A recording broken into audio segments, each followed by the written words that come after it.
Hello everybody and welcome to Connor Sports Talk. Today I'm going to be continuing my series of reviewing all the NFL teams. Today I'm going to be talking about the Tampa Bay Buccaneers. So I'm going to be starting with Jameis Winston like I'm similar to all my other videos. I'm going to be starting with the quarterback if you guys haven't noticed by now. So Jameis Winston had 4,090 passing yards, which was good for 11th in the NFL. 28 touchdowns, which was 7th in the NFL. But he also had 18 interceptions, which was second most in the NFL.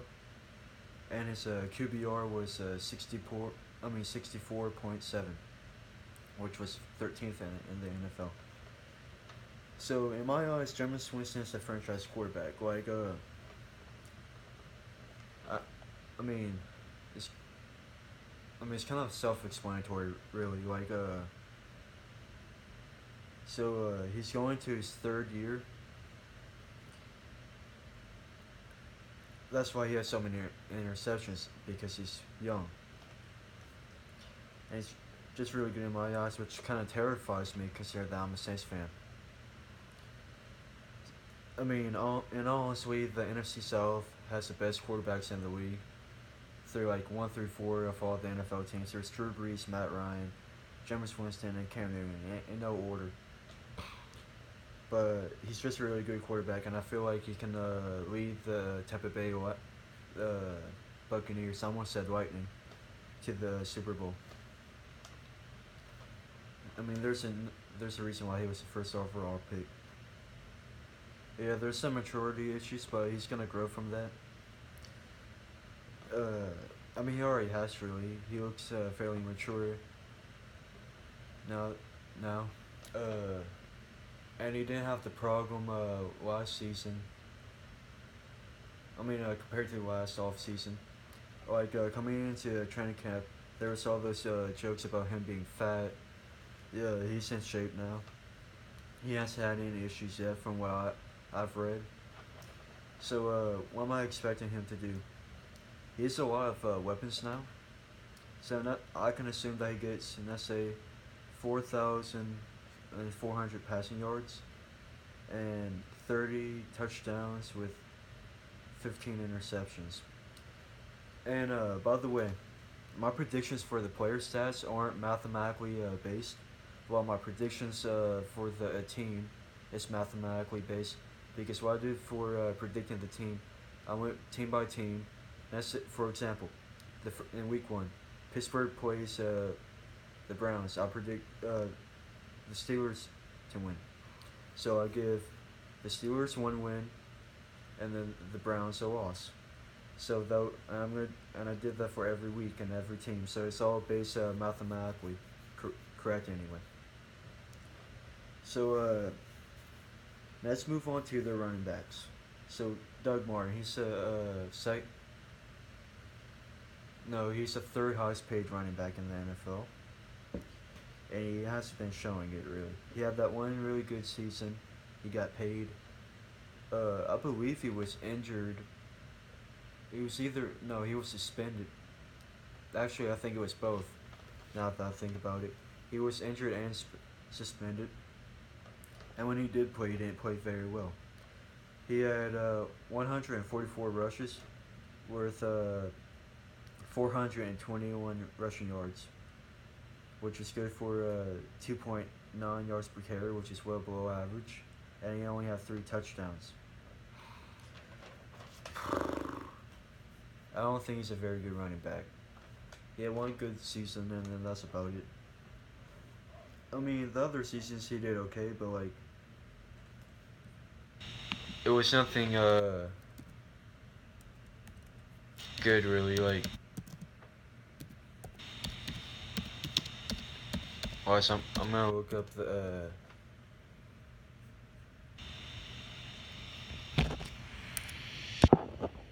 in 2015 he had 1,400 yards, but that was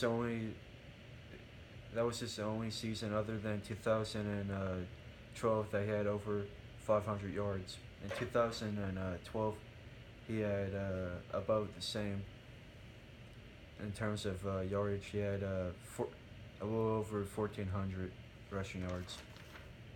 So he had two really good seasons, like top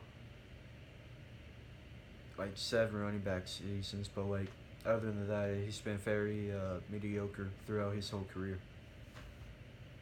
So I don't know. I think he's overpaid. I don't think he's that good. But I do kind of like Jaquiz Rogers a little bit. So he had 129 rushes, worth 560 rushing yards.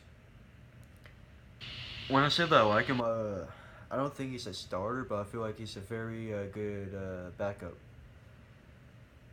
So with that said, I feel with everything on the offense, running backs definitely their biggest weakness. Maybe their offensive line, but I would have to say running backs are the biggest weakness. Maybe on the whole team. Uh, let's move on to the wide receivers. And a lot of people are saying that this is gonna be a very good group. I agree that it's gonna be a good group, but it's not gonna be elite, which is what people are predicting. I mean, I mean, they have Mike Evans, Cameron Brate, Adam Humphries, and then they have O.J. Howard, and then Chris Godwin. So Mike Evans is definitely a top five wide receiver in the NFL right now, and he's only 23, and he's going to his fourth year. Yeah, he's going to his fourth year, I believe. I mean, he's just elite. Like, yeah, he made his first Pro Bowl this last year. So last year he had 96 receptions, which was good for sixth in the NFL. He had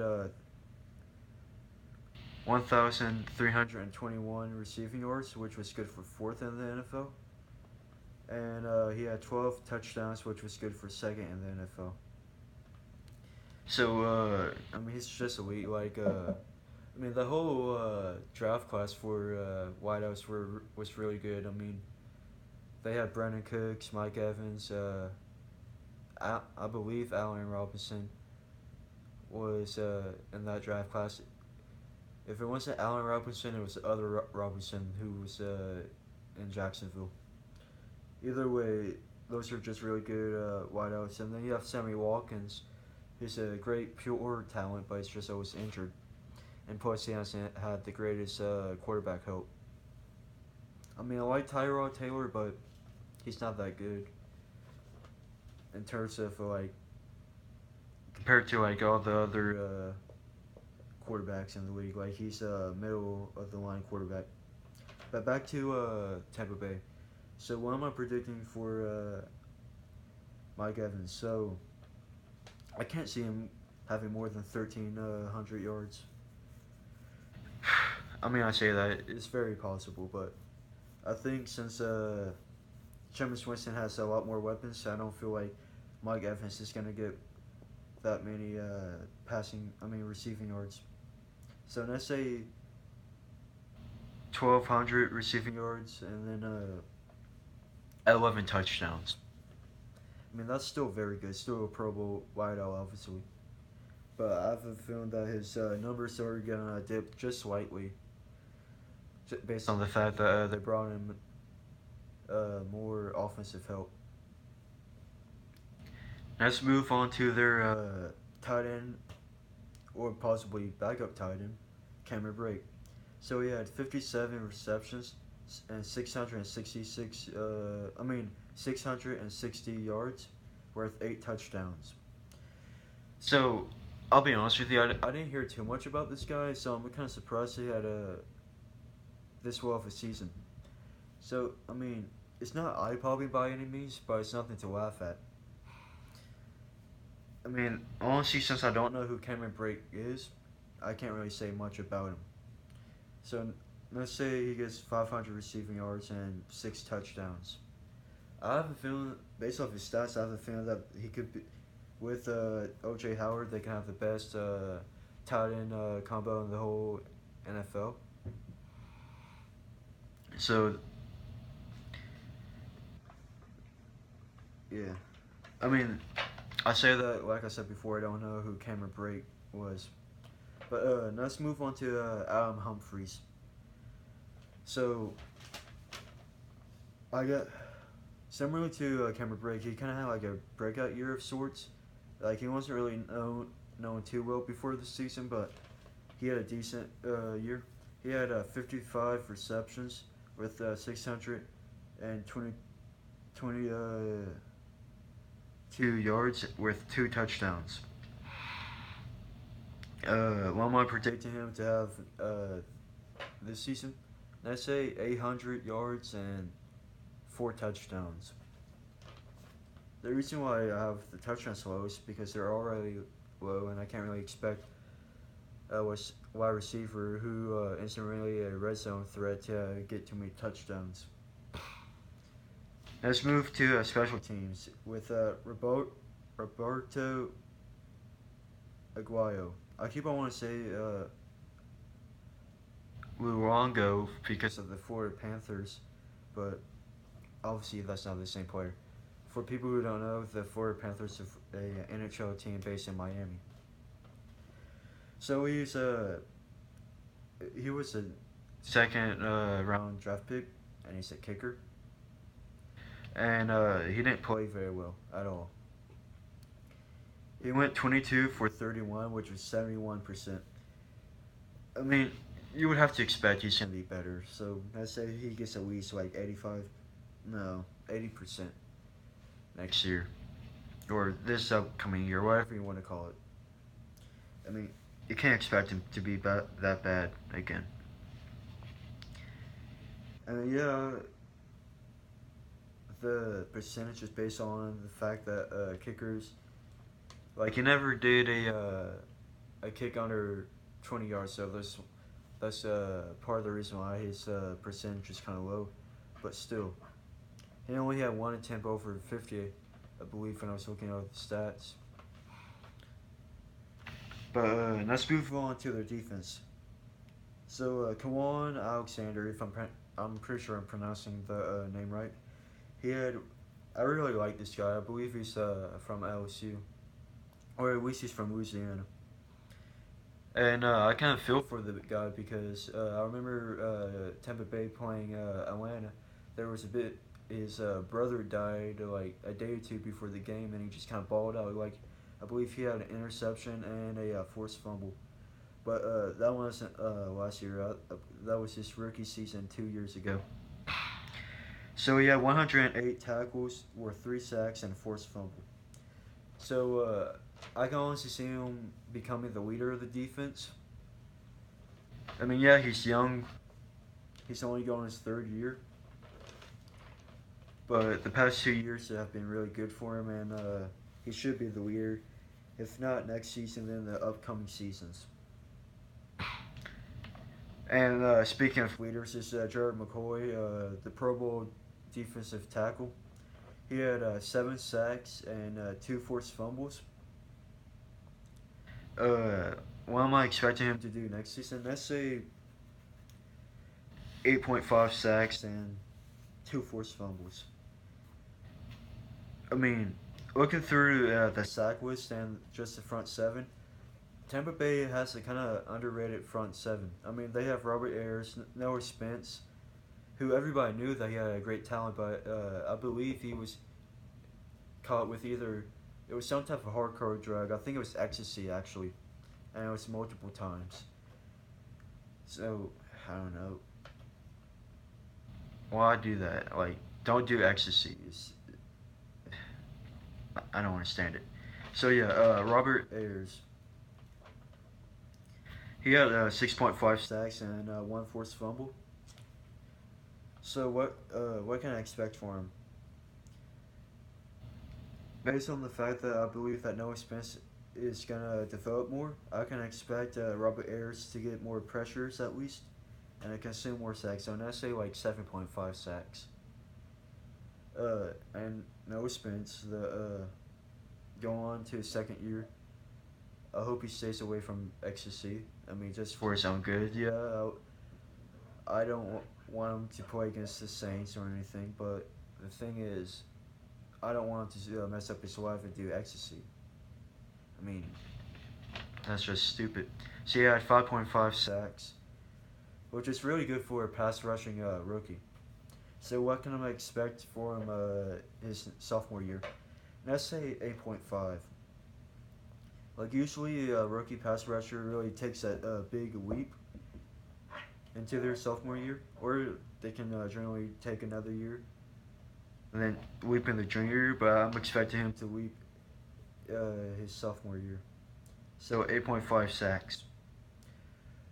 And then Levante David, he had 65 tackles and 5 sacks and 4 forced fumbles. So I didn't really know that Levante David was that much of a pass rusher. I mean, obviously, 5 sacks isn't really known for being a pass rusher, but I thought he was more of just a pure coverage guy. I'll be honest with you, I didn't watch too many Tampa Bay games because number one, I don't like Tampa Bay. Like the only time I actually watched them was when they played against divisional rivals or the Saints. So that's the only time I actually got to study the team. But this upcoming season, since I have a YouTube channel, I'm actually gonna be watching them a lot more. I've been having NFL Sunday tickets, so I'm gonna be focusing more on particular teams, not just the teams that I like. So there's that. So speaking of surprises and whatnot, Brent Grimes and Teeth Tandy. So I didn't know that Brent Grimes was that good. I mean, yeah, I'm pretty sure he had a Pro Bowl season in Miami, but he wasn't really a he's a well-known cornerback, in my eyes at least. So I guess he's kind of underrated because he had 4 INTs and a touchdown. Uh, so what can I expect from him next year? I can assume, let's say he has 4 interceptions again. I mean, I'm not saying that 4 interceptions is just elite or anything, but it's solid. Like, it's Pro Bowl caliber. As far as I know, he didn't make the Pro Bowl this year, but I haven't read up on that. But he could have. He was definitely a Pro Bowl caliber. And similar to Brent Grimes, Keith Candy also had 4 interceptions. So what I'm expecting at home, I can't see him getting 4 interceptions again. Let's say 2 interceptions next year. And let's move on to the second year cornerback Vernon Hargraves. Uh, I say he has 3 interceptions next year. He had 1 interception this year. Yeah, he's kind of undersized for a cornerback, but I honestly kind of like this guy. I like how he went to Florida. I mean, Florida State, the Seminoles, and I like how he's still in Florida. I like it when a player goes to a college in a certain state and he gets drafted by an NFL team in that state. So I always like that. Let's look at the rookies. Let's start with O.J. Howard. So I honestly thought that he's one of the best players in the NFL draft. He could have been a top 5 draft pick, but again, he's a tight end. What I find weird in the NFL, like tight ends in the college don't have really like spectacular numbers. Like if you look at all the elite tight ends, they don't have like great numbers in the college, but once they get to the NFL, they're Pro Bowlers or possible Hall of Famers. But with that said, I don't want to put any pressure on O.J. Howard. And honestly, I really wanted the Titans to take O.J. Howard because that would have been crazy. Can you imagine the Titans with O.J. Howard? I mean, I don't know. But O.J. Howard gives Tampa Bay a gigantic boost on offense. What can I expect for him? Actually, let's look at his stats. He had 590, 5 receiving yards and 3 touchdowns. Why am I expecting him to have his rookie season? Considering that he's going to be sharing the load with Cameron Brake, let's say 650 receiving yards and 6 touchdowns. I mean, that isn't like spectacular, but he's a rookie and he's gonna be sharing the load.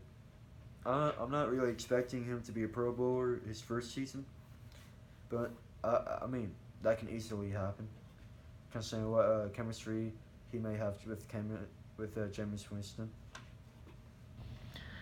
But I'm just gonna wait for him to kind of develop a little bit. Now let's move on to Justin Evans. So he's a safety and he had 4 interceptions. Uh, you can assume that he's gonna be a starter. So let's say that he gets 2 interceptions. I'll be honest with you, I'm not really too big in college football, but like again, since I have the YouTube channel, I'm gonna be looking a lot more into that. I mean, like, I watch college football decently, but I didn't know who Justin Evans was. I didn't really hear too much about him either. But with that said, like he was rated fairly well, like in the range of the pick. So it wasn't a reach or anything. I just didn't know too much about him. So I'm assuming that he's gonna have like 2 interceptions. And let's move on to Chris Godwin from Penn State. I did hear about this guy. I watched him a few times. He had 59 receptions and 982 yards with 11 touchdowns. So I can assume that he's going to be the number 3 wideout right now. Ooh. Yeah, I can assume that he's going to be playing swap.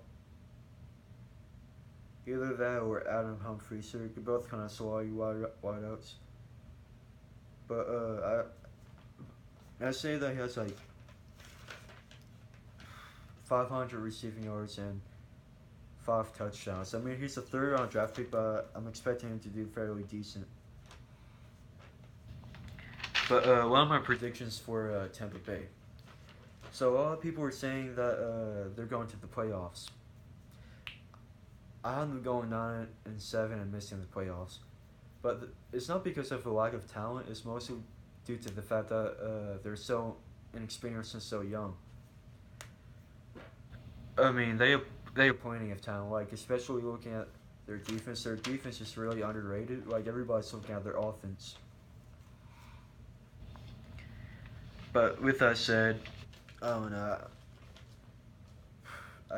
I can't see them making the. I mean, I'm not predicting them to make the playoffs. I can definitely see them making the playoffs. But due to the fact that I feel like the NFC South is going to be the best division in the NFL.